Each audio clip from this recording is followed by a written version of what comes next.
The ritual was never meant to open a door. It was meant to close one. Kios of the Shadowlands had spent 40 years studying the fragments of pre-doomed Valyrian sorcery that survived the Freehold's annihilation.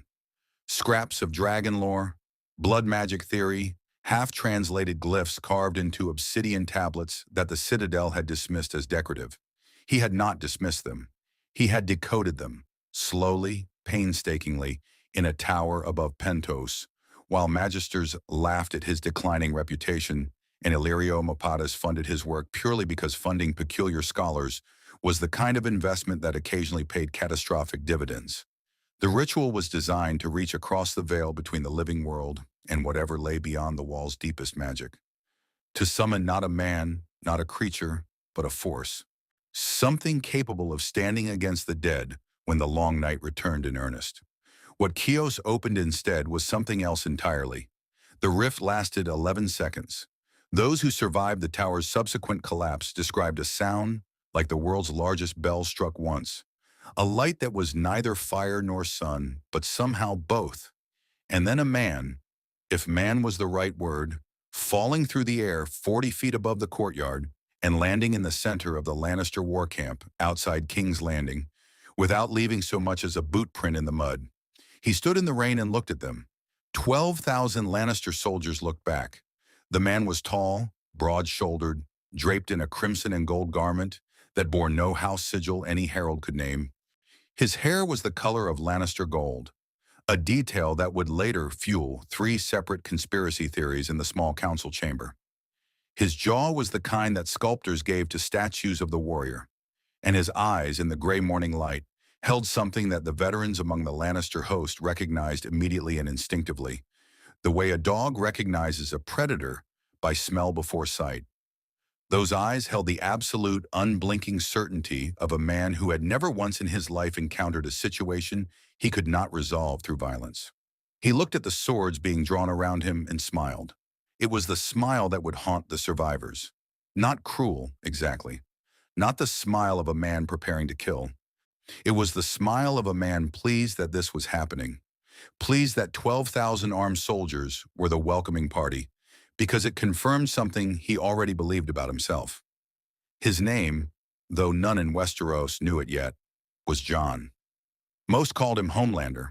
He had been in a world these soldiers would never see and could not conceive. The most powerful man alive, the face of Vought International, the leader of the Seven, the walking embodiment of American heroic mythology dressed in a flag and sold to a population hungry for someone to believe in. He had stepped through a hole in reality and arrived in a world that had never heard of him. For most men, that would have been terrifying. Homelander tilted his face up into the cold rain and felt something move through him that he hadn't expected. Hunger. A sergeant with more courage than sense stepped forward. "Yield, stranger.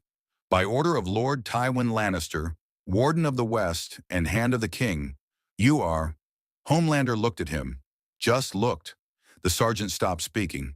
He would later tell his wife, in a letter he wrote from a tavern in Lannisport where he'd requested immediate reassignment, that it wasn't the man's size or his bearing, or even the wrongness of his clothing. It was the quality of the attention. Being looked at by that man, the sergeant wrote, was like being looked at by something that was deciding whether you were worth the energy it would take to destroy you. "Lannister," Homelander said. He tested the word the way a man tests ice before stepping onto a frozen river. "Which one?" No one answered. He lifted slowly off the ground. 3 inches, then 6. Inward, then a foot, hovering in the gray morning air above the mud of the war camp with the rain falling around him and 12,000 Lannister soldiers suddenly and completely silent. He looked across the tent city below him, the crimson pavilions, the stacked pikes, the siege equipment, the distant towers of King's Landing rising behind the camp like gray teeth against a gray sky. And something in his expression shifted. Smaller than New York, he thought. Much smaller, but older. He could feel the age of it in his chest, pressing against something he didn't have a name for. The world here was heavier, denser. Not physically, his body registered no difference. But in some other dimension he couldn't quantify. The air itself felt like it had been breathing longer than any air he'd known.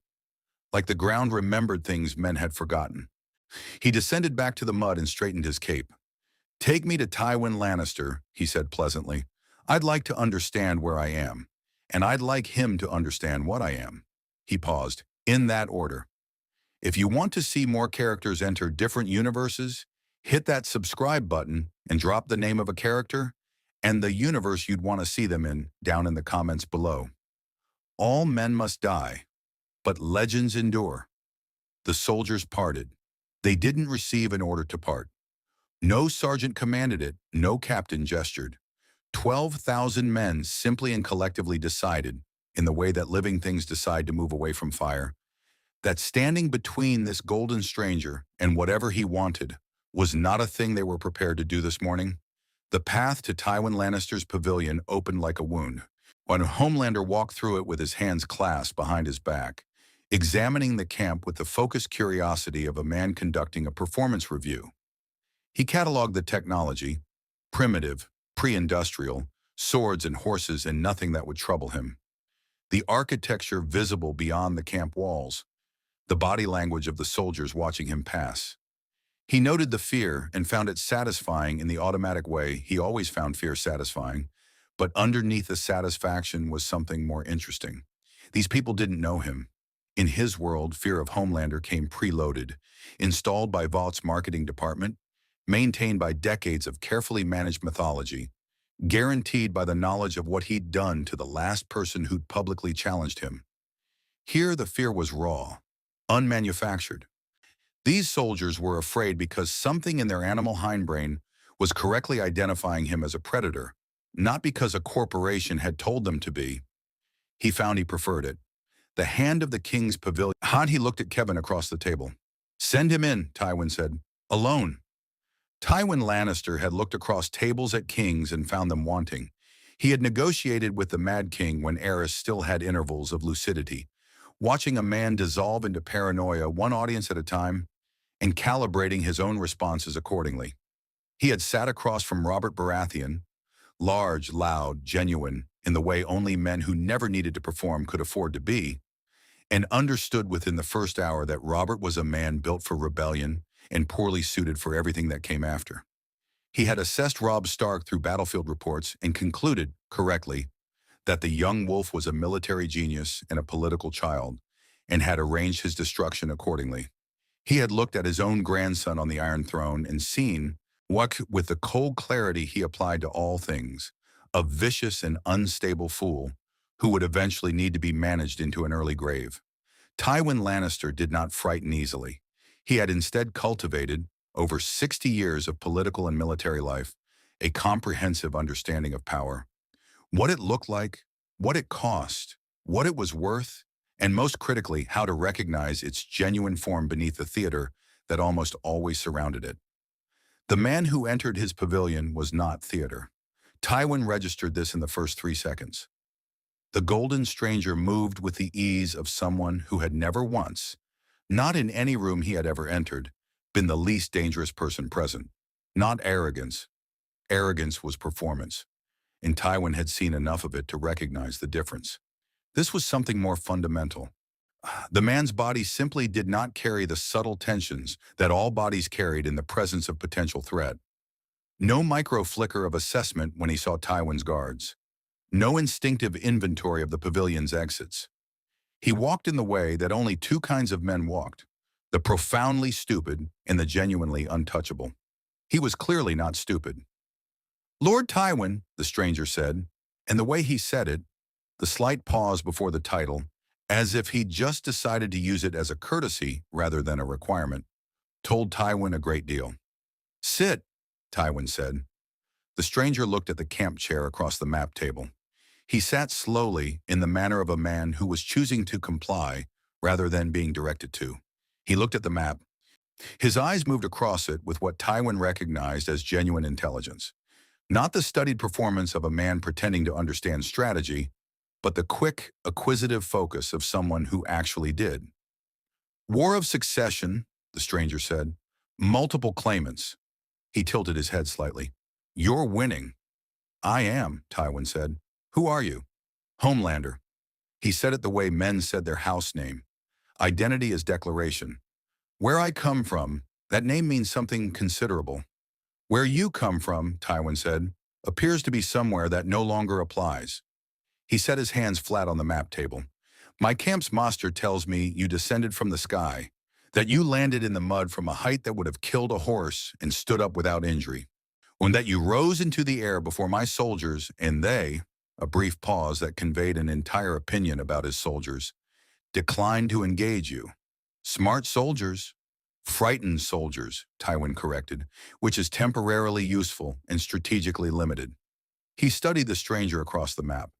You are either the most significant thing to arrive in Westeros in a generation, or you are an elaborate deception designed to destabilize my camp before siege. I find the former more likely, which presents me with a straightforward question. Homelander leaned back slightly. What can you do with me? Tywin did not react to having his thought completed. What can you do? He said. Begin with what I watched from outside. What followed was, by Homelander's standards, the most unusual conversation he'd had about his abilities in 20 years of having them. Not because Tywin expressed awe, he didn't. Not because Tywin expressed fear, he didn't do that either.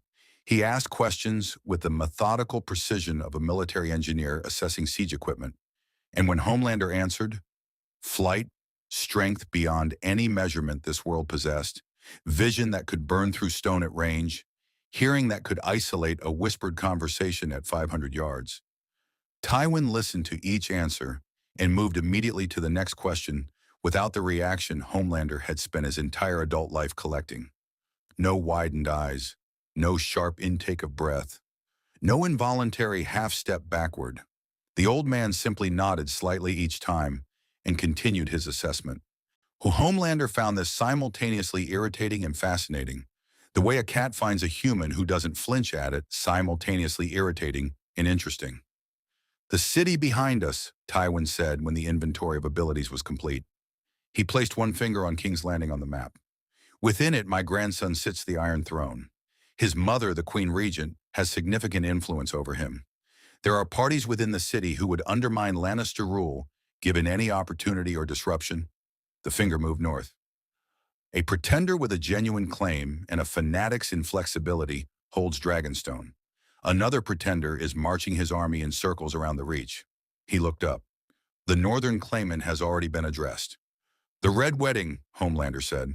Tywin's eyes sharpened fractionally. Yeah, you know of it. I heard soldiers talking on the way here. He paused. You had a king and his family murdered at a wedding. During dinner. Something moved through his expression. Not moral outrage, which would have been hypocritical, but a kind of professional appreciation. Efficient. Necessary, Tywin said. Efficient was incidental. He folded his hands. What do you want, Homelander? Men who possess what you possess always want something. The question landed differently than Tywin intended, because it was the right question in the wrong room to ask it in. What Homelander wanted was not resources, not land, not political alliance. What he wanted was older and simpler and far more dangerous than any of those things. And for a moment, just a moment, something flickered behind his eyes that the torchlight in Tywin Lannister's pavilion was not quite bright enough to fully illuminate. I want to understand this world, Homelander said. What it responds to, what it fears. The smile again, easy and practiced and not reaching the eyes. What it worships. Tywin Lannister looked at him for a long moment. Then you'll need to see King's Landing, he said, and King's Landing will need to see you. He reached for a quill. There were ravens to send. King's Landing smelled like ambition and rot. Homelander noticed both within 30 seconds of passing through the Lion's Gate. The ambition in the way the city's upper districts pressed upward toward the Red Keep's towers like courtiers, straining for a king's attention. The rot in everything below. The narrow streets packed with bodies and waste, and the particular desperation of people who had been promised proximity to power and received instead proximity to its consequences. The city was a layered thing, wealth stacked on top of survival, stacked on top of misery. And he walked through it on horseback beside Tywin Lannister's escort and felt the eyes of the small folk on him like a physical pressure. They didn't know what he was yet, but they knew he was something. That was enough to start with. The Red Keep received them in the late afternoon when the light came off Blackwater Bay in long copper sheets and turned the castle's stones briefly golden, a trick of the sun that Homelander suspected had contributed significantly to whatever mythology had accumulated around this place over the centuries. Harry had seen the effect before. Architecture designed to borrow divinity from light. Vought had done it with chrome and glass. Westeros apparently did it with stone and elevation, and the convenient accident of westward-facing walls. The small council was convened within the hour. He stood at the chamber's entrance and took inventory with the focused attention he'd once applied to threat assessments before vote events. Tywin at the head of the table, the hand seat and all it implied. A young king on a raised throne at the room's end. Joffrey Baratheon, first of his name, golden-haired and narrow-eyed, and radiating the specific kind of cruelty that in Homelander's experience belonged to people who had been powerful since birth and had never once had that power genuinely tested. Beside the throne, a woman of remarkable self-possession whose beauty was the functional kind, a tool she'd clearly been using since before she understood what tools were for. Cersei, the mother. He recognized the type immediately, someone who'd learned to operate the machinery of power from behind screens and through proxies because the machinery's designers had never built her a door. Interesting. At the table, a eunuch whose stillness was the deliberate kind, a master of coin with the nervous energy of a man perpetually calculating losses, a grand master so old he appeared to be fossilizing in real time, and, at the far end, slightly separate from the others in the way that genuinely intelligent people are always slightly separate, Tyrion Lannister. The Emperor's half his father's height and twice, Homelander would shortly discover, his father's perceptive range. He was already watching Homelander with the quality of attention that in Homelander's world belonged to the very small number of people he'd ever considered even marginally careful around. The small council of King's Landing, Tywin said, in the matter of the stranger from beyond the known world. He will demonstrate. Joffrey leaned forward on his throne. Demonstrate what exactly, Grand? Homelander looked at the king. Joffrey stopped speaking. He hadn't meant to do it, particularly. The look was simply the automatic response of a man who didn't enjoy being talked around as though he were a performing animal. But the effect was immediate and total. The boy king shrank back by perhaps 2 inches, and something shifted in his face, the cruelty receding temporarily behind something raw. Fear. Real fear. Not the political performance of fear that kings manufacture to control their courts, but the involuntary biological response to something the deep brain correctly identified as apex. Cersei's hand moved slightly toward her son. Her eyes didn't leave Homelander. There it was. That was the reaction he'd come here for, the one Tywin had conspicuously denied him. Not awe, not wonder, but the involuntary contraction of someone confronting genuine superiority. He filed it away and smiled pleasantly. "What would you like to see?" he asked the room. What followed would be recorded in 3 separate maester's accounts, each more carefully hedged than the last, as a demonstration of abilities without Westerosi precedent. He took them to the castle's highest tower at Cersei's suggestion. She'd recovered fastest, he noted, and had immediately begun thinking about what could be seen from the city below, which told him everything he needed to know about how she processed new information. He stepped off the tower's edge while the small council watched, dropped 40 feet, and rose again slowly, banking once around the tower's peak before returning to the parapet. The Grand Maester made a sound like a man swallowing his own theology. Tyrion said nothing. He was watching the crowd below, the small folk who'd gathered when the escort arrived, who were now pointing upward with the particular electric energy of people witnessing something that would define the story they told for the rest of their lives. Homelander descended to the parapet and looked out over King's Landing. 500,000 people, pressed into those layered streets, and every upturned face was a small pale coin of attention. The torchlight was beginning to come up as the afternoon failed. The city glittered below him like something alive. He felt the pull of it in his chest like a tide. "They saw that," Cersei said beside him. Her voice was controlled, but he heard the calculation moving underneath it like a current under ice. "Every man, woman, and beggar in the city." "That was the point," he said. She turned to look at him with the direct, appraising attention she'd been withholding since the council chamber. Up close, her eyes were very green and very cold, and working very hard. You want them to worship you. He looked back out over the city. The torches were multiplying below. The crowd growing as words spread through the streets in that particular way that only cities could manage. Information moving faster than any horse, faster than any raven, carried on the pure biological urgency of "you need to see this." "I want them to have someone worth worshiping," he said. It was the answer he always gave. It had the additional advantage in this moment of being partially true. Cersei was quiet for 3 seconds. He counted. "Then we need to discuss," she said carefully, "what you want in return." Behind them, still on the parapet, Tyrion Lannister was watching the crowd below with an expression that would have concerned Homelander considerably if he'd turned around to see it. It was not the expression of a man witnessing spectacle. It was the expression of a man identifying, with quiet and terrible precision, exactly where the load-bearing weakness in a structure was located. He picked up his wine cup from the parapet's edge and drank from it slowly. "Wants to be loved," Tyrion thought, in King's Landing. He almost felt sorry for him. Almost. Tyrion Lannister had a theory about dangerous men. Not dangerous in the way that Sir Gregor Clegane was dangerous. That was simply violence wearing human skin, a problem solvable in principle by sufficient opposing violence, however unpleasant the solving. Not dangerous in the way his father was dangerous. Cold strategic intelligence pointed at the world like a siege weapon, comprehensible in its logic even when terrifying in its application. No, the category of dangerous that genuinely kept Tyrion awake, and he had spent considerable portions of his life awake when wisdom suggested sleep, was the dangerous of men who needed something from the world that the world could not sustainably provide. Joffrey needed to be feared.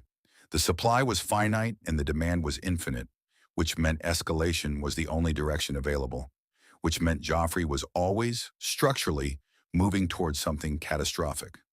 Homelander needed to be loved. Tyrion had identified this within 4 minutes of watching him on the tower parapet, in the specific quality of attention the Golden Man had paid to the crowd below. Not the attention of a conqueror counting assets, not the attention of a strategist assessing population density. The attention of a man feeding, drawing something from those upturned faces that he required the way other men required water, and finding in the quantity of them something that was almost but not quite enough. Never quite enough. That was the mechanism. That was the crack in the wall. He spent the evening in his chambers with a cup of Arbor Gold, and the problem laid out in his mind the way his father laid out campaign maps, examining it from multiple angles. The Golden Man was, by any military assessment, effectively unstoppable. Tyrion had no illusions about that. Heat vision that could melt stone, strength that made the mountain look like a sparring dummy, flight, hearing sharp enough to intercept whispered conversations across a castle courtyard. In straightforward terms of force, Homelander made every army in Westeros, including the Unsullied and the Dothraki horde, into expensive theater. But Westeros had never been won by force alone. If it had, the Targaryens would never have lost their dragons and kept their throne anyway for a century afterward, through marriage and politics and the patient management of great houses who could have rebelled at any moment. The Iron Throne was not a military problem. It was a psychological one. Whoever sat it needed not just the power to kill their enemies, but the architecture of legitimacy, the belief distributed across hundreds of lords and millions of small folk that the person on the throne was supposed to be there. Homelander didn't understand this yet. He was operating on Vought logic. Manufacture the image, control the narrative, let the machinery of worship do the governing. It had worked in his world. It would begin to work here. The small folk were already talking. By morning, the stories would have traveled to every tavern within the city walls, and by the following week, the ravens would carry some distorted version of the Golden Flying Man to every castle in the Seven Kingdoms. The image was already building itself. The problem, Tyrion reflected, filling his cup again, was that King's Landing was not a Vought campaign. It was a city full of people actively trying to destroy each other, and the Golden Man had just made himself the most valuable piece on a board, where valuable pieces attracted the concentrated attention of every player simultaneously. Cersei wanted to use him. His father wanted to deploy him. Varys, Tyrion had caught the spider's expression in the council chamber, and that particular stillness that meant he was already 3 moves ahead. Varys wanted something more complicated. And Joffrey. Tyrion closed his eyes briefly. Joffrey had looked at Homelander on that parapet with an expression Tyrion recognized from years of painful proximity. The expression of a cruel boy confronting something that frightened him, running the rapid internal calculation of whether the thing could be controlled or whether it needed to be destroyed before it revealed the cruelty's fundamental cowardice to an audience. Joffrey would make a move. The timing was the only variable. He went to find Homelander before breakfast. The Golden Man was in the castle's inner courtyard as the sun came up. Standing in the middle of the training ground with his arms crossed, while 3 knights of the King's Guard stood at various distances, looking at each other with the expressions of men who had been told to spar with something and had arrived at the unanimous unspoken conclusion that they would prefer not to. Homelander looked up when Tyrion entered, clocked his height with the slight recalibration everyone performed, and that Tyrion had long since decided to simply absorb without comment, and returned his attention to the knights. "They won't engage me," Homelander said. It was not a complaint. It was a data point. "Sensible men," Tyrion said. He crossed the courtyard and found a stone bench at a diplomatic distance. "You'll find sensible men frustrating here. We have so few of them." Homelander looked down at him. "Well, you're the smart one."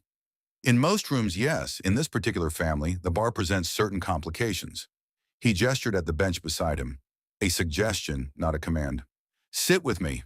I'd like to have an honest conversation, which I recognize is an unusual opening gambit in King's Landing, but I find it occasionally produces interesting results." Homelander studied him for a moment, then sat. The bench groaned very slightly. "You watched the crowd last night," Tyrion said. "Not the demonstration, the crowd's response to the demonstration." A pause. "So did you." "I did. We drew different conclusions." Tyrion turned his cup in his hands. "You saw worship beginning. I saw the specific kind of worship that this city produces, which is enthusiastic, loud, and has the shelf life of a mayfly. When King's Landing loved Joffrey at his coronation, it burned his effigy 6 months later. He let that settle. The small folk here don't love permanence. They love the story of the moment. The question that actually matters is what happens when the story changes." Something shifted in Homelander's expression. Not anger, not yet. Something more careful. "What do you want, Lannister?" "Tyrion, and what I want is relatively simple." He met the golden eyes directly, which required a specific quality of courage he developed over decades of looking at things most men looked away from. "I want you to understand what you've arrived in before my sister weaponizes you, my father deploys you, and my nephew does something irreversible out of wounded pride." He paused. "In roughly that order, if current trajectories hold." Homelander was quiet. The Kingsguard Knights had taken the opportunity of the conversation to quietly relocate to the far end of the training ground. "You're warning me," Homelander said slowly. "Why?" Tyrion considered several answers. He selected the true one, partly because it was strategically sound, and partly because he was 3 cups into the morning, and honesty became more available as the Arbor Gold accumulated. "Because the last time someone arrived in this city with overwhelming power and no understanding of its politics," he said, "we called her the Mad King, and it took a sword through the back to resolve the situation." He stood, adjusting his coat. "You are considerably harder to put a sword through, which means the damage, if this goes wrong, will be considerably harder to contain." He walked back toward the keep. "Wayna, the people want to love something," he called back without turning. "That's genuine. But in King's Landing, love is a chain, and the man holding the other end is never the one you expect." Behind him in the training yard, Homelander sat on the bench in the morning light and looked at the Red Keep's towers above him. And for the first time since falling through the rift, something that was not confidence moved through his expression. Not fear, something adjacent to it. The recognition that he was in a game whose rules he did not yet fully know, played by people who had been losing and surviving it their entire lives. Above the courtyard, behind a curtained window in the Tower of the Hand, Varys watched the scene below and made a quiet note to send 3 ravens before the afternoon. One to Dragonstone, one to a contact in Bravos. One, a marked with no house seal and carried by a merchant's bird rather than a castle raven, to an address in Pentos that only 4 living people knew. The spider had seen power arrive in King's Landing before. He had never seen it arrive quite like this, which meant, he reflected, adjusting the curtain back into place, that the usual contingencies would require unusual expansions. He went to write his letters. The Battle of the Blackwater had already been won.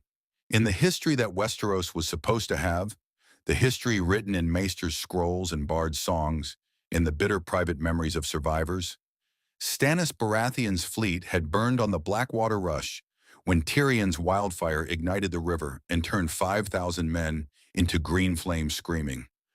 And the city had held until Tywin Lannister arrived with the Tyrell host through the King's Gate and broke the siege.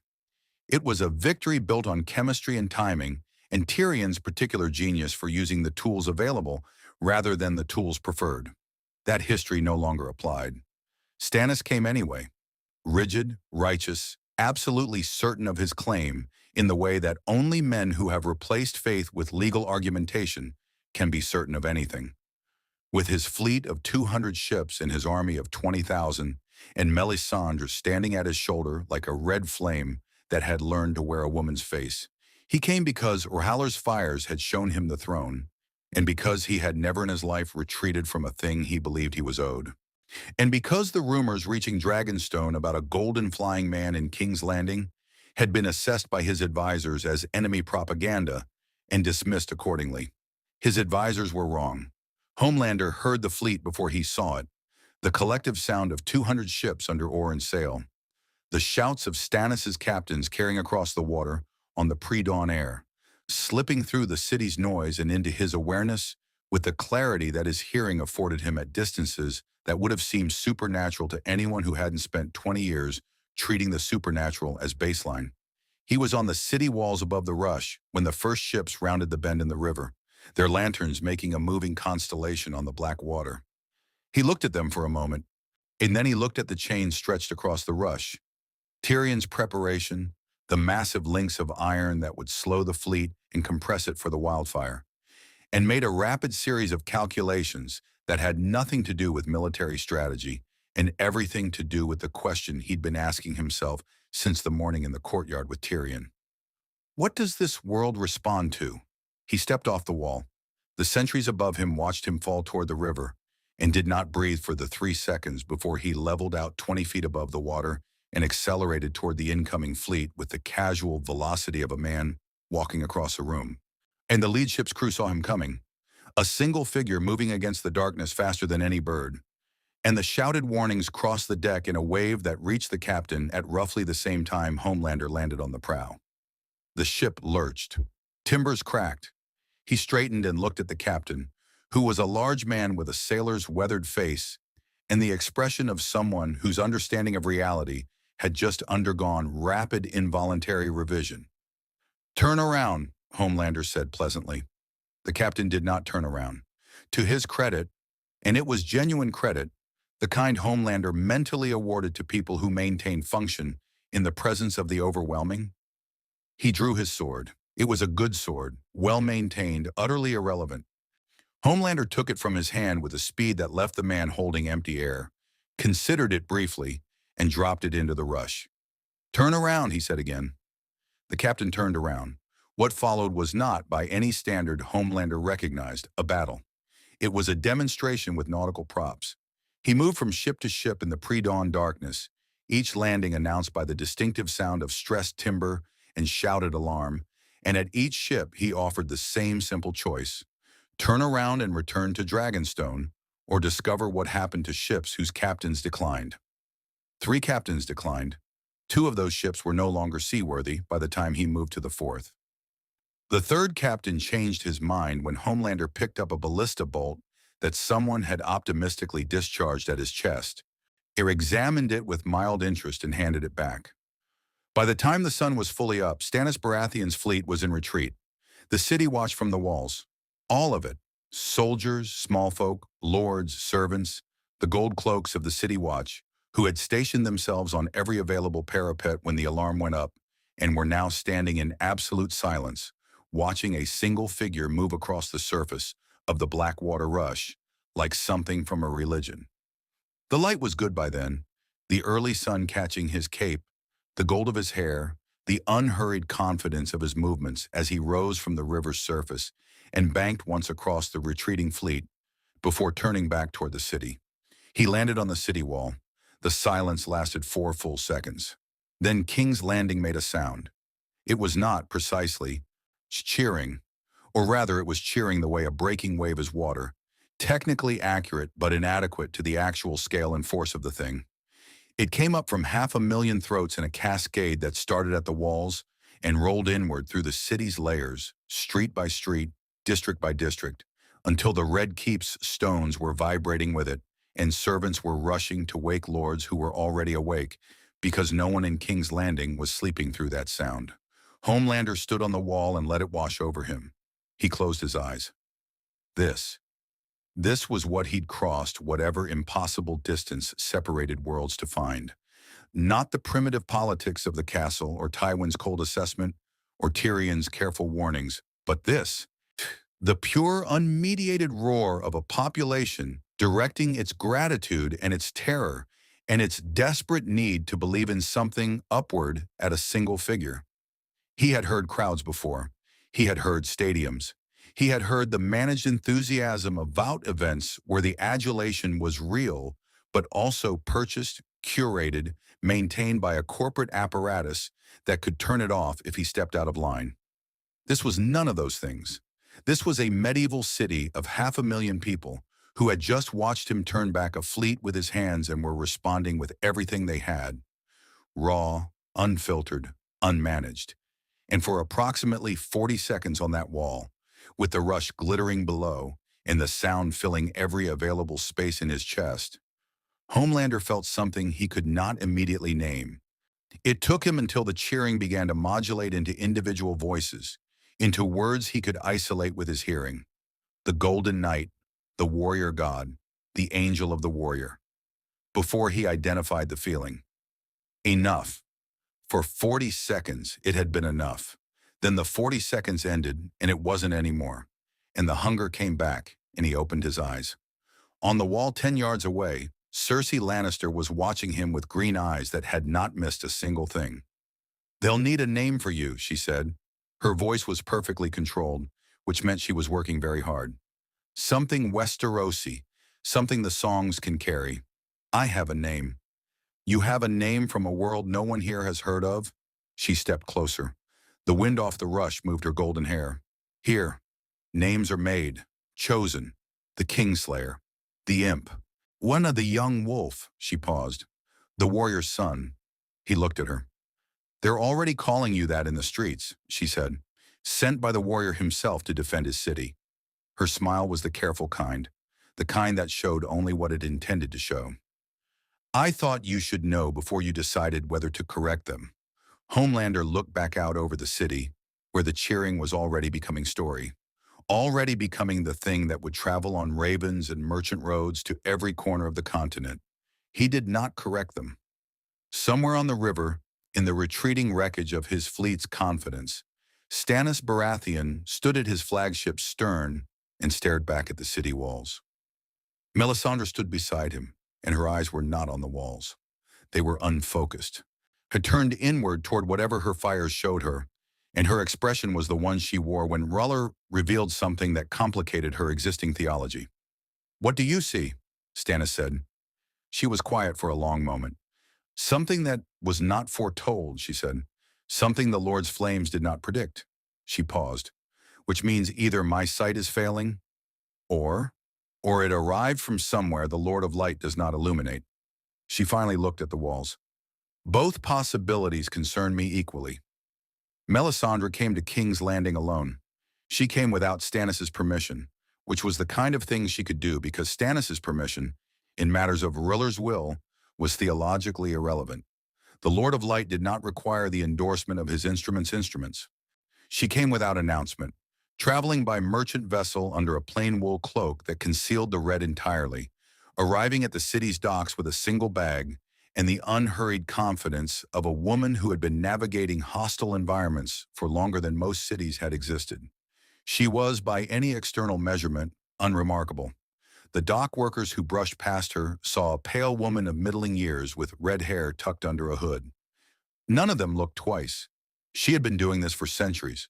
She found lodging in a tavern near the Street of Steel, in a room with a south-facing window and enough privacy to work, and that night she built a fire in the small hearth and looked into it for 3 hours while the city's noise moved around the building like water around a stone. She was looking for the thing she had failed to see on the river, the thing that had arrived in Westeros without appearing in any flame she'd consulted before or since, the golden man whose existence represented a gap in Aureller's omniscience that she was not prepared to accept without investigation. What the flames showed her took some time to interpret. The fire did not show her Homelander the way it showed her other significant figures. Not as a fixed point in the pattern of ice and fire, not as a piece in the great war between light and darkness that structured her entire understanding of the world's meaning.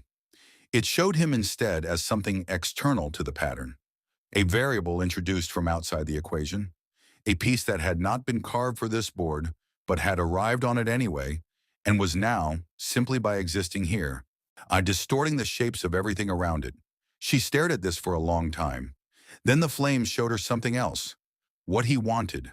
And for the first time in many years, Melisandre of Ashai felt the specific chill that came not from cold, but from recognition.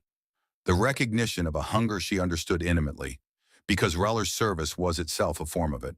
The need to be seen as divine, the need to have one's power reflected back through the eyes of believers as proof of one's own reality. She banked the fire and went to sleep. In the morning, she sent a note to the Red Keep. She did not sign it with her name. She signed it with Roller's flame symbol, which in King's Landing was either a calling card or a threat depending entirely on your theological inclinations, and included 4 words beneath it. I know what you need. Homelander came to her. She had expected him to send a servant first, or a guard, or to ignore the note entirely out of the pride that men of his particular variety almost always displayed when they felt their agency being managed. He did none of these things. He arrived at her tavern room door 2 hours after the note was delivered, alone, which told her that his curiosity was stronger than his caution, and that his caution, in this world, was not yet fully developed. She opened the door before he knocked. He looked at her for a moment, recalibrating. She was not what King's Landing's court looked like. Not the polished armor of Lannister wealth or the careful costuming of political power. She was simply a woman in red, with eyes that had seen too much and organized what they'd seen into a theology that made the seeing bearable. You're the Red Woman, he said, from Stannis' ship. I was on Stannis' ship, she said. I belong to no man. Come in. The room was small. He filled it considerably. She gestured to the room's single chair and took a position by the fire. And he sat with the slight self-consciousness of a very large man in a very small space, which she filed away as useful. He was not entirely comfortable when the environment reduced him. You said you know what I need, Nyan, he said. I know what you are looking for, she said. What you have always been looking for. What brought you to this world's attention regardless of whatever ritual opened the door. She looked at him across the fire. No, you want worship that does not end. Adulation that does not fade. A population's love that is permanent and unconditional. She paused. You want to be a god. Something moved behind his eyes. Not anger, exposure. In my world, he said carefully, I was the closest thing to one. In your world, she said, you were a product, manufactured, maintained by an apparatus that could be dismantled. She turned slightly toward the fire. Here, the gods are real. Their power moves through the world in ways that can be felt and measured and feared. Ruller's fire resurrects the dead. The old gods see through 10,000 eyes of carved wood. The many-faced god claims every soul in the end. She looked back at him. In this world, claiming divinity is not a marketing strategy. It is a theological position with consequences. Homelander leaned forward slightly. You're saying I could actually be one. Here. I am saying, she said precisely, that this world's relationship with divinity is different from what you've known. The Lord of Light works through vessels. chosen instruments who carry his fire and his purpose. She moved to the chair across from him and sat, which brought their eye lines level in a way she had calculated. I have spent my life reading the flames for signs of the prince who was promised, Azor Ahai reborn, the figure who will stand against the darkness when the long night returns. She let the silence hold. The flames will not show me your role in the pattern. You exist outside it, but the long night does not care about patterns. The White Walkers, he said. She was briefly surprised, and which she did not show. You know of them. Tyrion briefed me. Dead things that can't be killed by normal weapons, led by something ancient and powerful, coming from the north to end everything. He settled back. In my world, we called that a Category 1 extinction event. In this world, she said, we call it the end of the age of men. She studied him. You could stop it. Your power directed at the true enemy rather than the Game of Thrones could change the course of the long night fundamentally. She paused. But you would need to want to. He looked at her. And what do you want? The question was direct and intelligent, and she had prepared for it. I want the darkness stopped. I have wanted nothing else for 100 years. She held his gaze. What Ruller wants, I cannot say with the certainty I once had. You have complicated my certainties. She spread her hands, a gesture of unusual honesty. But I know this. A man who fights the long night while 500,000 people watch becomes something this world will not forget. The fire crackled between them. Homelander was quiet for a long moment, and she watched him process it. The offer, the framing, the particular way she had constructed the appeal around the thing he actually needed, rather than the thing he claimed to want. She had manipulated kings and burned men alive for her god, and she was not without awareness of the darkness in her methods. But she had also, beneath every calculation, a genuine and ancient terror of the cold and what lived in it, and that terror was entirely sincere. You're using me, he said. Yes, she said, as you are using King's Landing's small folk. And as Tywin is using you, as Cersei intends to. She met his eyes without flinching. The question in this world is never whether you are being used. The question is whether the use serves a purpose worth serving. He stood, which filled the room differently. The full height of him, the absolute physical presence, and she did not move or look away. She had stood before things in the dark that made this man look small, and she carried those memories as a kind of armor. Tell me about the long night, he said. Everything, not what Tyrion summarized. Everything you know. She rose and moved to the fire and began to speak. Outside the tavern, in the street below the south-facing window, a small child sat on a doorstep eating a heel of bread and looking up at the ordinary-seeming room where two of the most dangerous beings in the known world were quietly negotiating the terms of an alliance that neither fully trusted and both fully needed. The child finished the bread and went inside. The fire in the room above burned red and gold and did not go out until morning. The raven from King's Landing reached Dragonstone 3 days after Stannis' fleet limped home. It was not an official raven. No royal seal, no hand sigil, no identifying mark that could be traced back to any specific sender within the Red Keep's Maester's Tower. It arrived on a merchant bird, tucked inside a hollowed scroll weight with a second message wrapped around it, indicating a delivery of Arbor gold to a Dragonstone steward who did not exist. The outer message was for the non-existent steward. The inner message, written in a cipher that only 2 living people could read, was for a specific bald man in a specific set of modest chambers on Dragonstone's windward side. Varys read it twice, burned it, and spent the remainder of the evening staring at the wall. In the morning, he arranged passage on a trading vessel heading for Pentos. He did not tell Tyrion he was going. He did not tell Tywin. He packed a single bag, descended to the docks through a passage that appeared on no castle map, and boarded the vessel under a merchant's name, while the castle above him went about its business entirely unaware that its spy master had decided the situation in King's Landing had developed a dimension requiring personal attention in Essos. The message had contained 3 pieces of information. Out the first, Daenerys Targaryen had received word of the Golden Man through a source in King's Landing whose identity Varys did not yet know but intended to determine. The second, she had not dismissed the information as rumor, which meant her advisors, Jorah, Barristan, and increasingly Tyrion's absence from her council, had assessed it as credible. The third, she was asking questions about the nature of his power that suggested she was not simply curious. She was evaluating threat versus asset in the particular way she evaluated everything, through the lens of her conquest requirements and the even more particular lens of her dragons. That third piece was the one that had made Varys stare at the wall. Daenerys Targaryen with 3 dragons was the most significant military force in the known world. A Daenerys Targaryen with 3 dragons and Homelander beside her was something the small council had no framework to address.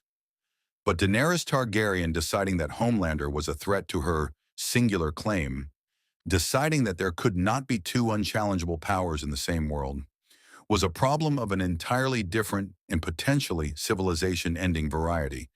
He needed to reach her before she reached a conclusion.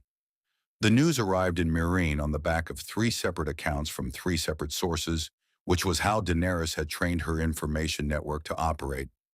No single raven could be trusted, no single source was clean, and the convergence of independent accounts was the closest thing to truth available in a world built on motivated deception. All 3 accounts agreed on the core facts. A man, a golden-haired, golden-caped, arriving from nowhere. Flight, strength without precedent, heat from his eyes that burned like dragon fire without a dragon. Stannis Baratheon's fleet turned back single-handedly on the Blackwater rush, while King's Landing watched from the walls and screamed his name. Daenerys read the accounts in the pyramid's throne room with Barristan at her left shoulder and Grey Worm at the door, and Missandei beside her, reading a parallel translation of the Valyrian fragments in one of the accounts, which had been written by a maester who'd apparently attempted to describe what he'd witnessed in both the common tongue and High Valyrian simultaneously and succeeded coherently in neither. She set the scrolls down. Dragonfire, she said. The accounts say something like it, Barristan said carefully. The comparison is the witness's own. Masters are not always reliable on dragonfire from his eyes, she said. Without a dragon. She stood and moved to the window, looking out over Meereen's baked rooftops toward the distant harbor where her ship sat at anchor. Not Valyrian, not Targaryen, not anything the accounts can explain by bloodline or birthright. She turned. What does that mean? Barristan was quiet, which was his way of indicating he had an opinion he wasn't certain she wanted. Sir Barristan. It means, he said, that there is something in King's Landing that does not require dragons to match what dragons do, and that Cersei Lannister, or Tywin, is aware of this, and has had 3 days minimum to begin thinking about how to use it. He paused. Against your dragons, my queen. Specifically. The room was quiet except for the harbor wind through the window and the distant sound of Meereen's streets. Drogon was on the pyramid's roof. She could feel him distantly. The heat of him, the restless weight of his attention, moving across the city below like a slow black shadow. He had been restless for days, which she had attributed to the heat and the confinement of a city that was not large enough for what he was becoming. Now she wondered if he had sensed something she hadn't. Dragons knew things. I want to know everything, she said. Not the accounts, the man himself, who he is, where he came from, what he wants. She looked at Missandei. Find me someone who has spoken to him directly, not soldiers, not small folk, someone who sat across a table from him and came away with an assessment. Missandei nodded and left the room. Daenerys returned to her seat and picked up the account written by the maester. She read the Valyrian section again, slowly, parsing the linguistic gymnastics of a man trying to describe something his education had given him no vocabulary for. He had landed on the word Zaldraz's, dragon, crossed it out, written it again, crossed it out again, and ultimately settled for a word she had to read 3 times before she recognized it as an archaic Valyrian term for a specific theological concept. A being of fire that was not born of fire, a thing that carried the flame but was not made from it. She set the scroll down very carefully. In the Valyrian cosmology she'd been raised on, imperfectly, Una through Viserys's distorted transmission and Jorah's scholarly limitations, and Barristan's more reliable but narrowly military knowledge, there was a category of being that the old Freehold's priests had theorized but never confirmed. Not dragons, not dragon riders. Something that occupied the space between. A vessel for Dragonfire's principle without Dragonfire's source. The old priests had called them Rhinitsos, dragon-touched but not dragonborn. They had also, she recalled from a fragment Missandei had once translated for her, noted that Rhinitsos, if they existed, would be fundamentally incompatible with dragon bonding. Not because they lack the capacity, but because a dragon presented with two sources of fire's principle would be required to choose between them. And dragons, the old priest had written, she chose based on criteria that no human theology had ever successfully predicted. She looked at the ceiling, toward where Drogon paced on the roof. Choose, she thought. The words sat in her chest like a coal. When Missandei returned 2 days later with a name, not an account, not a second-hand assessment, but an actual name attached to an actual person who had sat across a table from the Golden Man and spoken to him at length. Daenerys had already made the decision that the name would confirm or complicate. She was going to Westeros, earlier than planned, with fewer ships than ideal. Without the political groundwork that Tyrion, wherever Tyrion was, had been insisting was necessary before she moved. Because the Game of Thrones, which she had been playing carefully and patiently and with considerable strategic intelligence, she had just introduced a piece that did not follow the game's rules. And the only response to a piece that didn't follow the rules was to be on the board in person before someone else decided what the piece was for. She sent for her captains.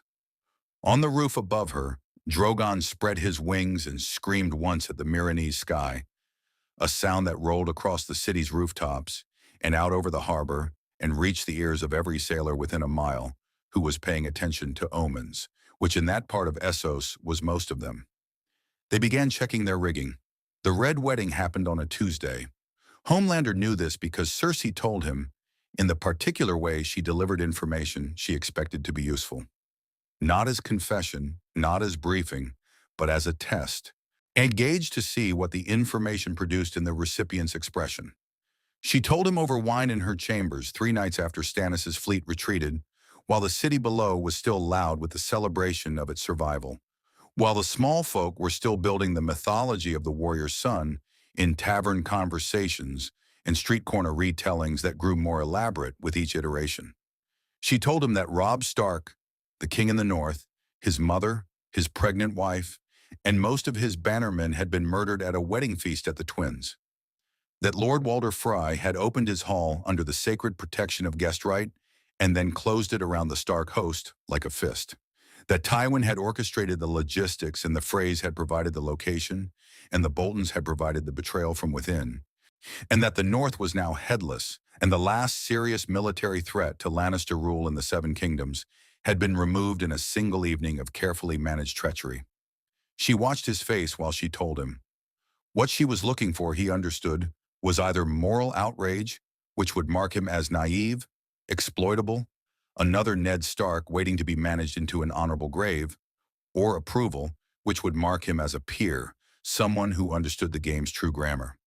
What she got was neither, and the thing she got instead was what unsettled her, though she managed the unsettlement with the practiced concealment of a woman who had been hiding her reaction since childhood. What she got was indifference, not the performed indifference of a man pretending not to care. Genuine indifference. The flat, factual, non-response of someone receiving information about events that had no emotional purchase on them. Robb Stark was a name. The Red Wedding was a tactic. The North was a region on a map he was still learning. None of it connected to anything in him that required a reaction. He sipped his wine. Did it work? Cersei blinked, once quickly, which for her was equivalent to a full emotional display. The North is... Did it accomplish what you needed it to accomplish? He said. Strategically, is the war effectively over? She studied him. For the major claimants, yes. Stannis remains. The Greyjoys are an irritant on the Iron Islands. Daenerys... She paused. Daenerys is a longer problem. Across the narrow sea with 3 dragons, he said. Tyrion briefed me. Tyrion briefs everyone, she said. He with a flatness that contained several years of complicated sibling history. What he may not have briefed you on is that Daenerys's dragons are not yet full-grown, that her army, while formidable, has never fought on Westerosi terrain, that the crossing itself presents. "She's already coming," Homelander said. Cersei stopped. "I can hear things at distance," he said. "Last week I listened to a conversation between two of Varys's little birds in the Tower of the Hand. They were discussing a raven from Essos." He set his cup down. "Your spy master left for Pentos 4 days ago, by the way. You might want to address that." The silence in the room had a specific quality, the quality of a very controlled person discovering that the environment she believed she was managing had been considerably more transparent than she'd understood.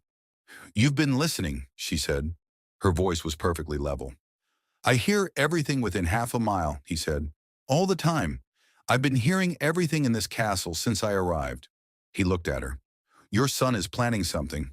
I don't know what yet. The conversation I've caught suggests Joffrey has decided that my presence represents a challenge to his authority that requires a response." Cersei set down her own cup. The calculation moving behind her eyes was visible to him now, in a way it hadn't been in the early days.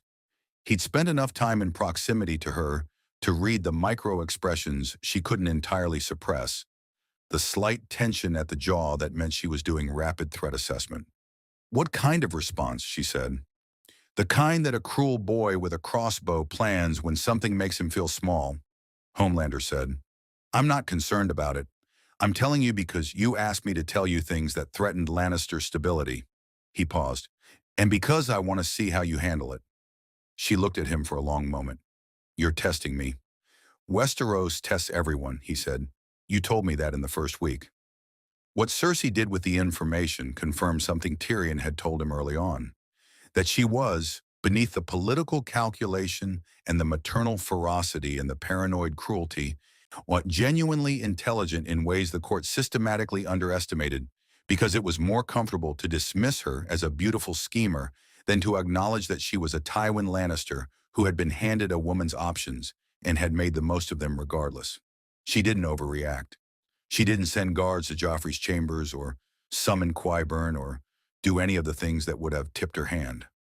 She nodded once and moved the conversation forward, and he understood that whatever she was going to do about her son, she was going to do quietly and in her own time, and without any of the people who needed to not know about it being present. He respected it the way he respected competence in any form, which was without warmth but with genuine acknowledgement. The harder conversation happened 2 days later, in a different room, one with a different Lannister. Tyrion found him on the castle walls at midnight, which was where Homelander went when the castle's density of scheming voices became too much. Standing above the city with the night air moving and the distant sound of King's Landing sleeping badly, the way cities built on fear and ambition always slept. Tyrion climbed the wall steps with the laborious determination he applied to all physical challenges and arrived slightly out of breath, carrying 2 cups and a flask, and sat on the parapet edge with his legs dangling over the city's darkness below. "The Red Wedding," Tyrion said without preamble. "Your family's work." "My father's work," Tyrion said. "There is a distinction, though I grant you it's a fine one." He poured both cups and held one out. "Wush, you knew about it before it happened." Homelander took the cup. "Cersei mentioned the planning, in passing." "You could have stopped it," Tyrion said. It was not an accusation. It was a factual observation delivered with the specific flatness of a man who had been sitting with an uncomfortable truth and had decided the only productive thing to do with it was say it aloud. The city spread below them, dark and breathing. "Yes," Homelander said. 3,000 people, Tyrion said. "The king in the north, his mother, his pregnant wife. The musicians were killed too, incidentally." "The musicians?" He drank. "You could have flown to the twins and ended it, or prevented it, or warned Robb Stark, who by any measure was a better man than anyone currently sitting in this castle." "He was losing anyway," Homelander said. Tyrion had said so himself 2 weeks prior. The Stark campaign was strategically overextended, the bannermen fraying, the Frey alliance already strained past recovery. "He was losing a war," Tyrion said. "Not his life, not his mother's life, not his wife's." He set down his cup. There is a difference between a man being defeated and a man being butchered at dinner. Homelander looked at the city. The silence between them had a particular weight. In my world, he said slowly, I watched things happen. Things I could have stopped. I told myself it was because the calculus was complicated, because intervention had consequences, because the people involved had made choices that led them there. He paused. Mostly it was because I didn't care enough to bother. Tyrion was very still. I'm telling you that, Homelander said, because you asked me an honest question, and you're one of approximately 2 people in this castle who does, and I find I'm... He stopped. Something moved through his expression that was not comfortable for either of them. I find I'm aware that this world is making me look at things I usually don't look at. The Weirwoods, Tyrion said quietly. You've been near the Godswood. Homelander said nothing, which was confirmation. The Godswood was the one place in the Red Keep that produced something he had no framework for. A low subsonic unease that his hearing couldn't source and his vision couldn't locate. A sense of being observed by something that had no eyes he could find and no body he could threaten. He had visited it 3 times. Each time he had stood before the heart tree's carved face and felt, with increasing clarity, watched that the carved eyes were processing something about him that he was not going to enjoy having processed. He had not mentioned this to anyone. The Red Wedding is done, he said. The Starks who survived it are scattered. The question in front of me now is what comes next. He looked at Tyrion. Daenerys is crossing. Varys went to warn her or manage her. Probably both. And your father is going to want me positioned against her dragons before she arrives. And what do you want? Tyrion said. The question again. Tyrion's question. The one that kept returning. Homelander looked north, where beyond the city's glow the darkness was complete and deep and very, very old. Melisandre showed me something in her fire, he said, 3 nights ago. I don't know if I believe in her god or her flames or any of it. But what she showed me... He stopped again. There's something coming from the north that makes Daenerys and her dragons and your father's war look like an argument about table manners. Tyrion said nothing. And nobody in this castle, Homelander said, is paying attention to it because they're all too busy playing their game. He finally looked at Tyrion. That's what I want. I want someone to pay attention to the right thing. Tyrion picked up his cup. He looked at it for a long moment. Then, he said carefully, you are going to need to do something you have not yet done in King's Landing. What? Sacrifice something, Tyrion said. Something visible. Something that costs you. Because in this world, no one follows a god who only takes. He met Homelander's eyes. They follow the ones who bleed. The wind moved off the bay. Below them, King's Landing slept its uneasy sleep, and in the Godswood the heart tree's carved face looked at nothing and everything simultaneously. Its red sap tears dry on the pale bark, patient in the way that things are patient when they measure time in centuries rather than years. He went north because Tyrion was right, and because the Godswood's eyes had shown him something on his 4th visit that he could not unknow. He had gone alone, at the hour before dawn, when the castle's whisper network was at its quietest, and the Godswood's ancient silence was deepest. And he had stood before the heart tree with the intention of understanding what it was that unsettled him about the place. He had approached it the way he approached most problems, directly, with the confidence of a man who had never encountered a situation that didn't eventually yield to sufficient force or sufficient presence. The heart tree did not yield. It did something considerably more disturbing.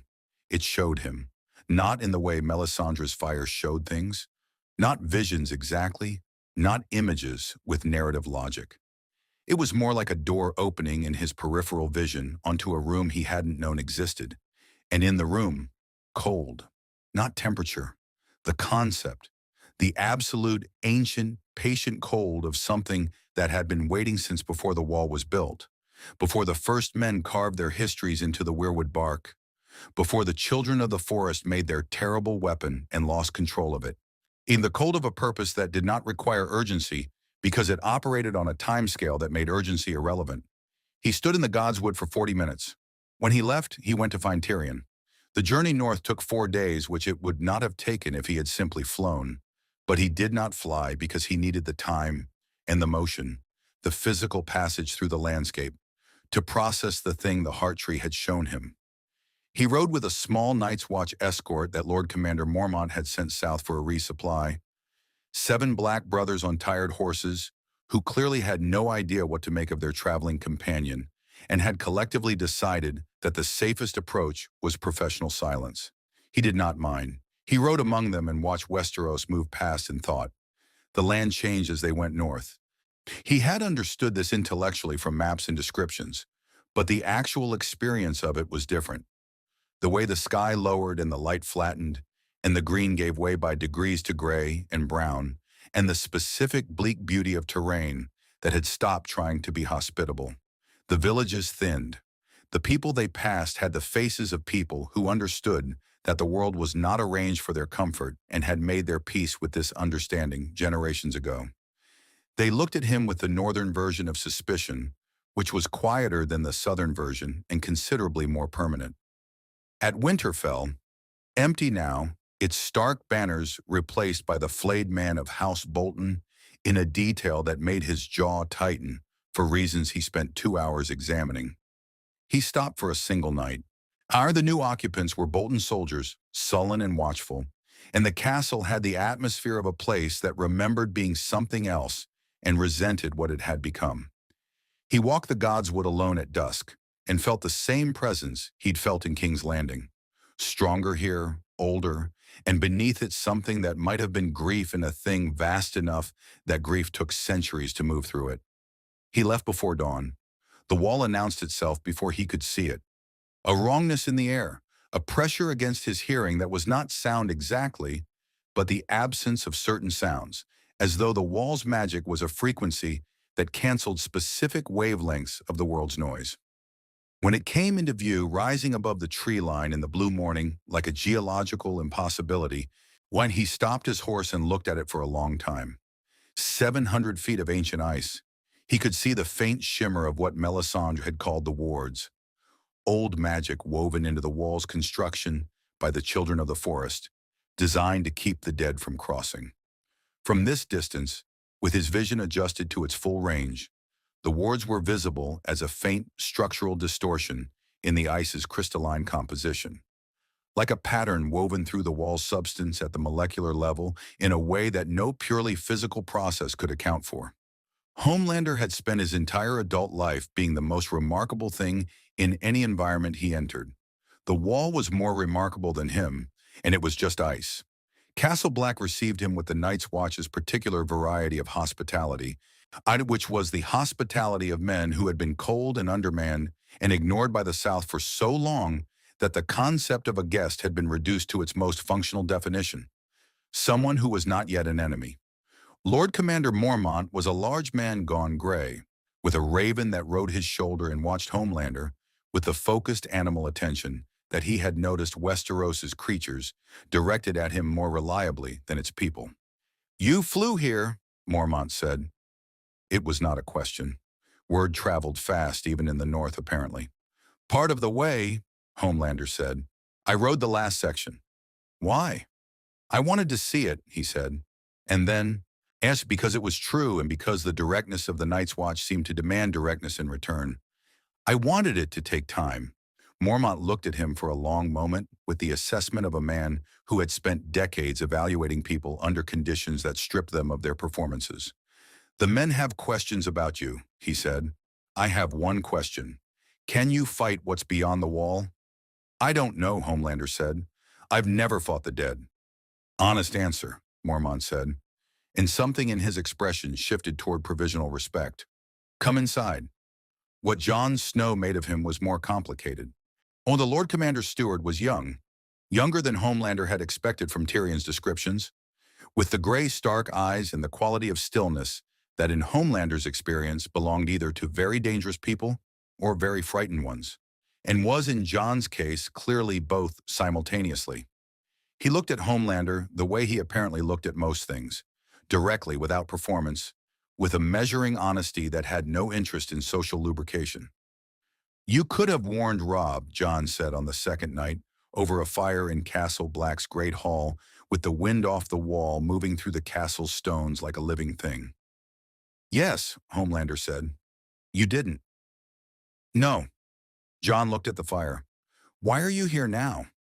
It was the question he'd been building towards since the gods would, since Tyrion's words on the wall, since the 4 days of cold riding and the landscape's slow testimony to what the long night would take if it came south. He had constructed several answers on the road, strategic ones, practical ones, the kind of answers that sounded like calculated decisions rather than the thing they actually were. He discarded them. Because something showed me what's coming, he said, and I couldn't unknow it. Jon looked at him for a long time. The fire crackled between them, and the wind pushed at the hall's walls, and somewhere above them, the wall groaned once with the cold in the way that Mormont said it groaned every night and had been groaning since before any living man could remember. The ranging leaves at first light, Jon said finally, beyond the wall. Mormont's been planning it for weeks, a force going north to find out what the wildlings are running from. He paused. I think you should come. I think so too, Homelander said. The ranging departed at dawn. 200 men of the Night's Watch on horses that steamed in the pre-dawn cold, filing through the wall's tunnel in single file with the discipline of men who understood that discipline was the only thing keeping them alive in what lay ahead. Homelander walked through the tunnel on foot and felt the wall's magic move against him like a current. Not hostile exactly, but probing, testing him against some criterion he couldn't name, examining what he was made of in ways that went below the physical. Whatever it found, it let him pass. Beyond the wall, the world was different in ways that were not entirely explicable by climate or geography. The air was colder, yes, but the cold was the wrong kind. Not natural cold that moved and changed with wind and weather, but something static underneath it. A baseline wrongness that the natural cold rested on top of. The trees were wrong. The silence was wrong. The darkness between the trees, even in full daylight, had a quality he hadn't encountered south of the wall. A depth that suggested presence rather than absence. They found the village on the second day, or what had been a village. He stood at its edge and looked at what remained. The patterns in the snow that his vision read as human, the stillness that was not empty, the cold that was emanating from inside the structures rather than descending from the sky, and felt something move through him that he recognized belatedly as the thing Tyrion had been talking about on the wall. Fear. Functional, appropriate, correct fear. The dead came out of the tree line at midday. There were hundreds of them, men and women and things that had been children, moving with the wrong articulation, the joints working in ways that living joints didn't work. Eyes with the flat blue light of something that had replaced the original occupant entirely. They came without sound except the snow under their feet and the slight wrongness of their movement. And they came from 3 directions simultaneously with the tactical coherence of things being directed by an intelligence that operated on a scale larger than any individual component. Homelander did what he had come to do. He moved in front of the ranging's line and let the heat vision go. He had never used it without restraint before. In his world, there were always consequences, always observers, always votes calculus running in the background, managing what he was allowed to demonstrate. Here there was nothing but 200 black brothers behind him, and the dead in front of him, and the tree line beyond, packed with more dead than he could count, and somewhere further north, still a cold that was not weather. The heat vision swept the field and the dead burned. They burned differently than living things. Not the biology of combustion, but something more fundamental, as though the thing animating them was being specifically targeted and destroyed. The blue light in their eyes going out before the bodies finished falling. He moved through them methodically, sweeping the tree line, cutting through the column, attacking the ranging's flank, rising above the field to identify concentrations and address them in order of density. Jon Snow fought below him with the black sword that Mormont had given him. Valyrian steel, Homelander now knew, one of the 2 things in this world that could do what he was doing from the ground. And the sight of it working, actually working, the dead falling to the blade the way they fell to his heat vision, produced in him an unexpected response. He was not alone in this. He had been alone in every fight he'd ever fought. In his world, standing in front of a threat meant standing between humanity and whatever it was, with the understanding that no one beside him could meaningfully contribute. Jon Snow below him, cutting through the dead with a black blade, and the focused economy of a man who had stopped being afraid of death somewhere along the way, was not a liability he was protecting. He was someone fighting the same thing. The field was clear in 11 minutes. The tree line beyond was clear in 17. The silence that followed was the real silence.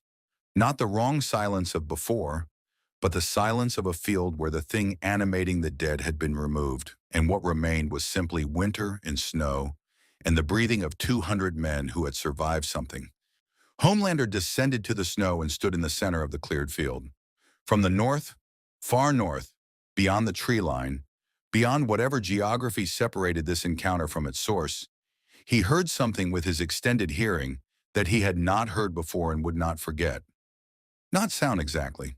A frequency below sound, a pressure against his awareness that carried intention without language, attention without eyes, the specific quality of something vast, becoming aware of something it had not previously registered.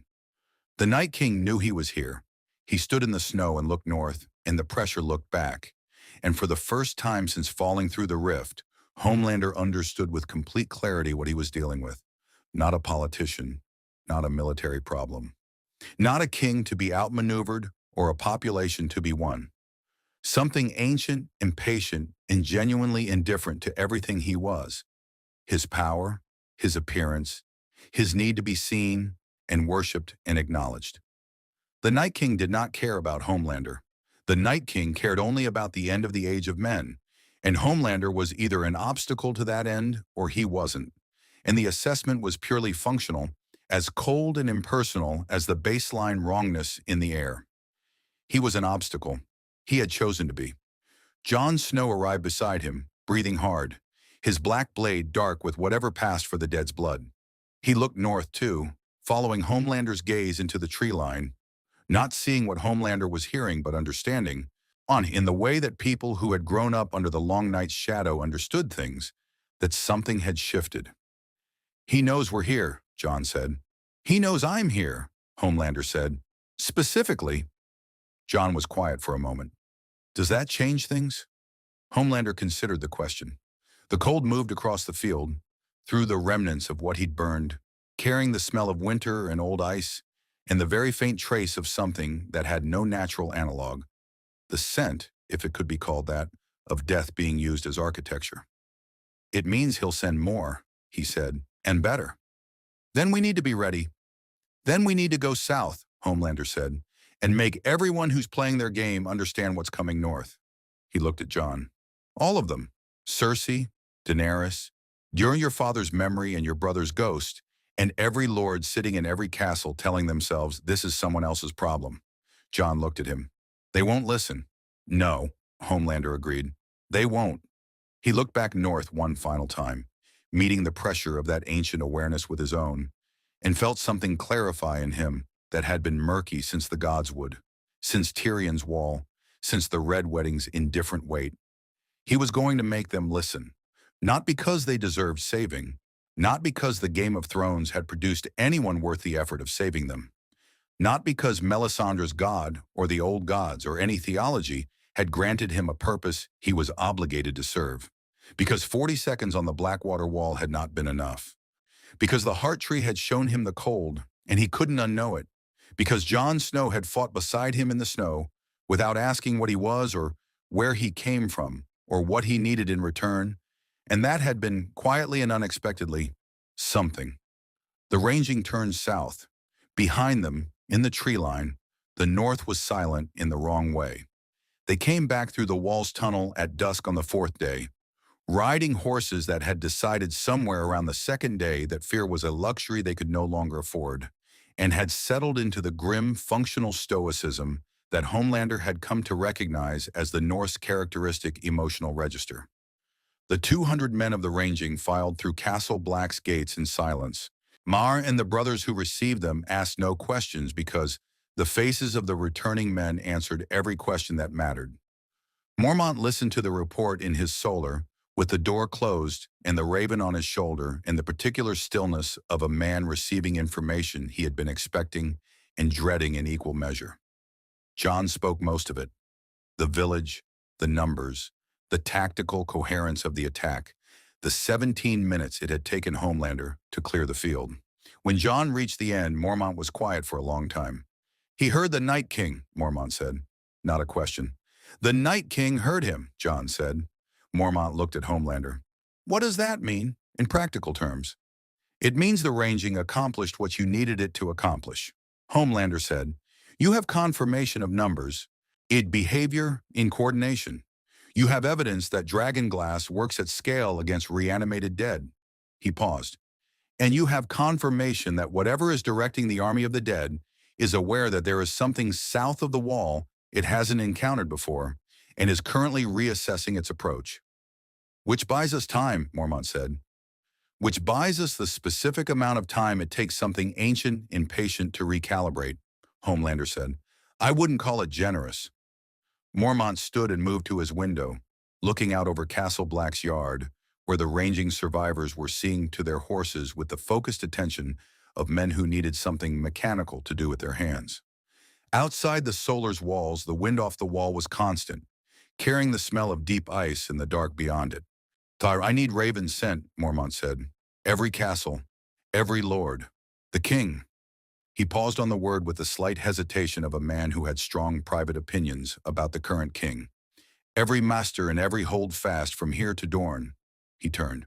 "They won't listen. They never listen. But the record needs to exist so that when it comes south, no one can claim they weren't warned." "Send them," Homelander said, "and then give me the list." Mormont looked at him. "The lords who matter," Homelander said. "Not the ones who'll write back with polite dismissals through their maesters. The ones whose decision determines whether the North has armies or corpses when the wall comes down." He looked at Jon. "You know who they are." Jon met his eyes. "Stannis," he said. "He's the only king who'd actually come north. He's rigid, and he's difficult, and he burns people. But he'd come." He paused. "And Daenerys. Her dragons are the only things that match what we saw in the field at scale." "Daenerys is already coming," Homelander said. "She'll land in the next month. Before she gets tangled in Cersei's war and Lannister politics and the game, someone needs to reach her with the right argument." He looked at Mormont. "Not a raven, a conversation." "You're going south," Mormont said. "I'm going south," Homelander confirmed. "And I'm coming back." He left Castle Black at dawn, alone, flying south for the first time without the performance calculation running underneath the movement, without the awareness of observers in image and the precise management of what the sight of him in the air communicated to the population below. He flew because it was faster and because the landscape from above in the early light had a quality he had not expected and could not entirely account for. Beauty of the bleak, functional variety, the kind that didn't ask to be appreciated and was more affecting for it. The land moved below him, the gray-brown wilderness of the gift, the occasional holdfast clustered against the cold, the King's Road cutting south like a seam through the landscape's indifference. He thought about what Jon had said on the rangings last night, around a fire that the cold was systematically dismantling from the edges inward. That the North didn't follow power, it followed proof. That the lords and the small folk alike had been lied to by powerful men for so long that power itself had become suspect. And what moved them was not demonstration, but cost. The visible, undeniable evidence that someone had paid for what they were asking others to pay. Tyrion had said the same thing in different words. They follow the ones who bleed. He landed at the Crossroads Inn 3 hours south of the wall's shadow, where a party of riders bearing no house colors were watering their horses, and ate a meal that was gray and functional and exactly what the North produced and nothing more, and listened to the inn's occupants discussing the ranging's return with the rapid distortion that rumors underwent in transit. By the time the story had traveled from Castle Black to this inn, it had acquired several embellishments, including a number of dead that was 3 times the actual figure, and a description of Homelander himself that had apparently merged with existing religious iconography to produce something halfway between the warrior and a dragon. He found he didn't correct it. He reached King's Landing in 2 days, landing at the Red Keep's gates in the late afternoon to find the castle operating at the specific elevated tension that meant something significant had happened in his absence. The gold cloaks at the gate were moving with the clipped efficiency of men who'd received orders they didn't fully understand and were compensating with rigid procedural adherence. A steward met him in the yard with the expression of someone carrying news they hadn't been told how to deliver. "My lord," the steward said, and then stopped, uncertain of the title. "What happened?" Homelander said. "The king," the steward said carefully. "King Joffrey is dead, my lord. 3 days passed at his wedding feast." A pause. "Poison." Homelander stood in the yard and processed this. The wedding, the poison, the timing. 3 days ago, the day after he'd gone through the wall. He thought about what he'd told Cersei. "Your son is planning something." He thought about what Cersei had done with that information. The quiet, unannounced intervention he'd watched her begin in the days that followed. The small adjustments to access and proximity, and the people around Joffrey that she'd made without any of the visibility that would have connected her to the outcome. He thought about the Red Wedding. He thought about the indifference he'd felt when Cersei told him about it, when in the conversation with Tyrion on the wall, and what the ranging had done to both of those memories. The way the field of dead had clarified something about the cost of indifference that he was still working through. He went to find Tyrion. He found Cersei instead, in the Tower of the Hand, where Tywin's absence had left a power vacuum that she was in the process of filling with the focused efficiency of a woman who had been waiting for exactly this specific configuration of circumstances for years. She looked up when he entered, and her expression did something complicated. Relief and calculation, and something that might, in a different person, have been called guilt, moving through her face in rapid succession before the control came back down over all of it. "Joffrey," he said, "is being mourned appropriately," she said. "The city is—" "Cersei," she stopped. "I'm not going to pretend I don't know what happened," he said. "And I'm not going to pretend I understand the full architecture of it, because I don't. And in this world, I've learned enough to know that pretending to understand things I don't understand is how people end up dead." He sat down across from her. "What I know is that your son was planning something that threatened Lannister's stability, and 3 days after I told you that, he died of poison at his own wedding feast." The silence in the room had the quality of the gods would at dawn. "What do you want?" she said finally. "I want to know if Tyrion did this," he said, because Tyrion is about to be blamed for it, and I want to know the truth before I decide what to do with it." Something moved through her face. The complicated truth of a woman who had just made the most significant decision of her life, and was discovering that living with it was a different proposition than making it. "Tyrion is the Hand's son," she said carefully. "The evidence—" "Is that a no?" he said. She met his eyes. "It is not a confirmation of anything." He looked at her for a long time. She did not look away, which he had come to understand as one of the 2 or 3 things that were genuine about her, in a personality built significantly from performance. "Daenerys lands within the month," he said, "with 3 dragons and an army. The Night King is moving, and the wall will not hold forever, and every lord in the 7 kingdoms is about to have to decide what actually matters." He stood. "I'm going to meet her before she reaches shore. I'm going to tell her what I saw beyond the wall, and then I'm going to tell her the same thing I'm telling you now." "Which is?" "The game," he said, "is the wrong game." He left her there and went to find Tyrion, who was already in a cell in the Red Keep's dungeons, and was, characteristically, drinking and knowing things and waiting to see who would come to him with the truth and who would come with politics. When Homelander descended through the dungeon's stone staircase and appeared at the cell door, Tyrion looked up from his cup with the expression of a man whose prediction had proven accurate. "I wondered," Tyrion said, "gee, which way you'd go." "I haven't decided yet," Homelander said honestly. "Tell me what happened." Tyrion told him. It took an hour, and it was complicated in the way that all true things in King's Landing were complicated. Layers of agency and motive, and the specific tragedy of a man who had spent his life being accused of the worst things and had finally been accused of the one worst thing he hadn't done, in a city where the distinction was going to be treated as irrelevant. Homelander listened with his full attention, which Tyrion seemed to understand was not a common courtesy, but a genuine offering. When Tyrion finished, they sat in the dungeons cold for a moment. "I believe you," Homelander said. Tyrion looked at his cup. "That may be the most valuable thing anyone has said to me in King's Landing." A pause. What does it mean practically?" "It means," Homelander said, "that I'm going to need someone who knows this world's politics from the inside. Someone who understands the game well enough to help me dismantle the parts of it that are going to get everyone killed when the cold comes south." He looked at the cell door. "It also means I'm going to need someone who is not currently in a dungeon." Tyrion stood up. "The trial will not happen," Homelander said, "because you're going to be gone before it's scheduled." He looked at the cell's lock with the expression of a man doing a simple calculation. "Do you need anything from your chambers before we leave?" Tyrion looked at him for a long moment.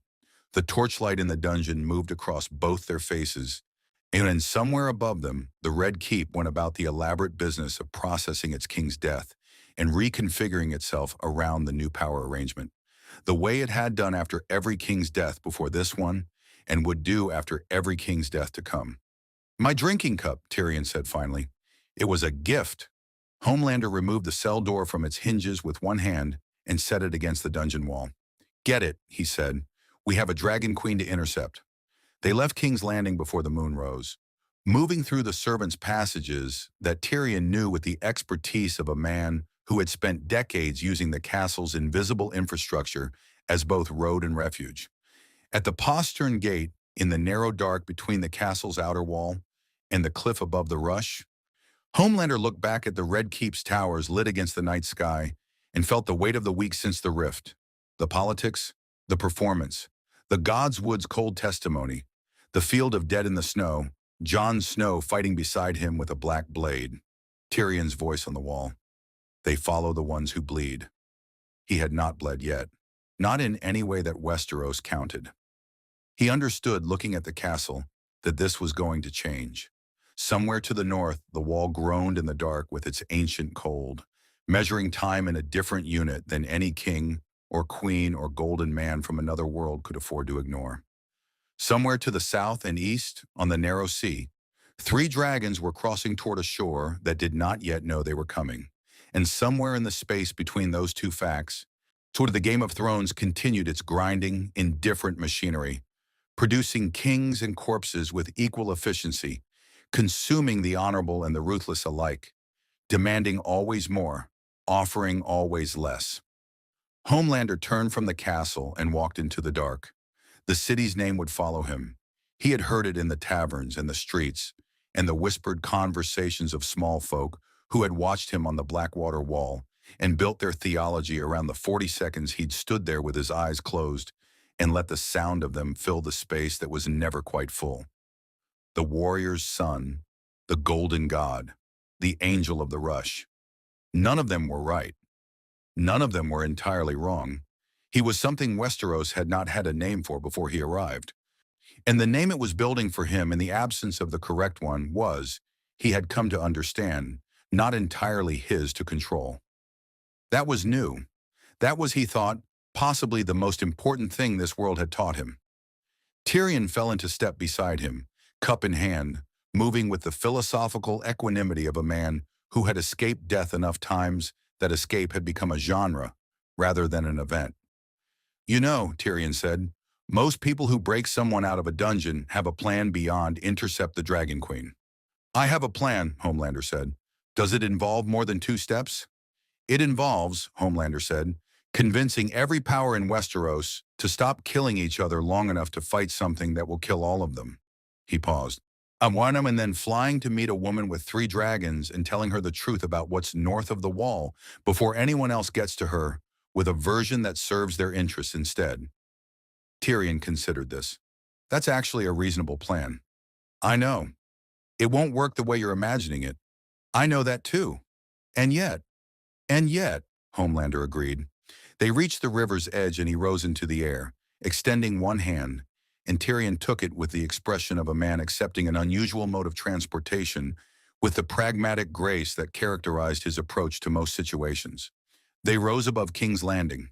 Above the Red Keep's towers, above the city's sleeping lairs, above the smoke and the ambition and the machinery of power that had been grinding people into history since Aegon's dragons first made the Iron Throne a thing worth dying for. The city fell away below them, beautiful and terrible in the way that things built on suffering sometimes were. To the east, the narrow sea caught the moonlight in long silver lines. Somewhere on it, Daenerys Targaryen was crossing toward everything Westeros was and everything it was about to become, with her dragons and her armies and her certainty, and she did not yet know that a man from another world was flying to meet her with a truth she needed before the game consumed her the way it consumed everyone. To the north, the wall stood in the dark. The long night had not yet come. It was coming.